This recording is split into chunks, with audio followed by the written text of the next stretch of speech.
బంగాళాఖాతంలో ఏర్పడిన వాయుగుండం ప్రభావంతో ఉత్తరాంధ్ర జిల్లాలో భారీ వర్షాలు కురిశాయి. ఏజెన్సీ ప్రాంతాలను వానలు ముంచెత్తడంతో ప్రజలు తీవ్ర ఇబ్బందులు పడుతున్నారు. పలుచోట్ల రోడ్లు కొట్టుకుపోవడంతో రాకపోకలకు అంతరాయం ఏర్పడింది. జలాశయాలు ప్రమాదకర స్థాయికి చేరుకోవడంతో దిగువకు నీటిని విడుదల చేస్తూ ప్రజలను ఎప్పటికప్పుడు అప్రమత్తం చేస్తున్నారు.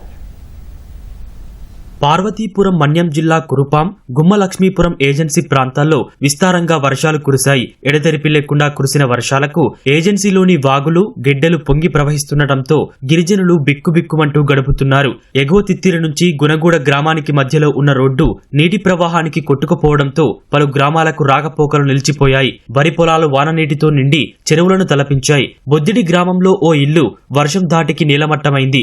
ఏజెన్సీ ప్రాంతాల్లో రోడ్డుపై కొండచర్యలు విరిగిపడగా పోలీసులు వాటిని తొలగించారు.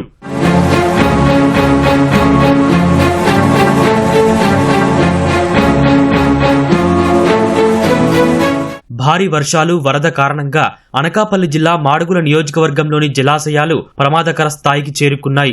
దేవరపల్లి మండలంలోని రైవాడ జలాశయంలో నీరు ప్రమాదకర స్థాయికి చేరుకోవడంతో దిగువ శారదా నదిలోకి విడుదల చేశారు. చిడికాడ మండలంలోని కోనాం జలాశయం నుంచి దిగువ నదిలోకి నీటిని వదులుతున్నారు.